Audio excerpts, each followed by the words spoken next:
Good morning everybody. आप सभी को समृद्धि एंटरप्राइजेस चैनल पर स्वागत है।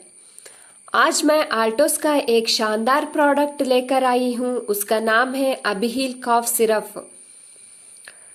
जिनको बहुत दिनों से काफ है, गले में किचकिच हो रहा है, नाक बंद हो चुका है, म्यूकस भी है, वो आसानी से आल्टोस का अबीहील सिरप इस्तेमाल कर सकते हैं। जिनको श्वासकोश का इन्फेक्शन है, निमोनिया है, और वो भी अबीहील सिरप ले सकते हैं। और सर्दी और विंटर सीजन और रेनी सीजन में जो कफ आता है सर्दी से, वो भी ये अबीहील कॉफ सिरप ले सकते हैं।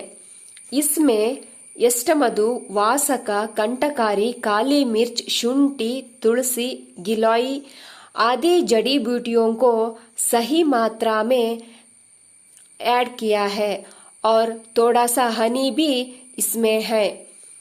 ये प्रोडक्ट को हम बच्चों को भी दे सकते हैं। आधा से 1 चम्मच दिन में 3 बार, अडल्टों को 2 से 3 चम्मच दिन में 3 बार 1 वीक के लिए हम दे सकते हैं।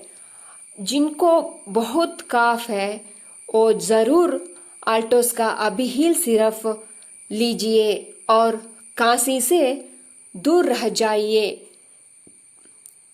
Thank you for watching. Please हमारा चैनल को सब्सक्राइब कीजिए, शेयर कीजिए और लाइक कीजिए। Thank you.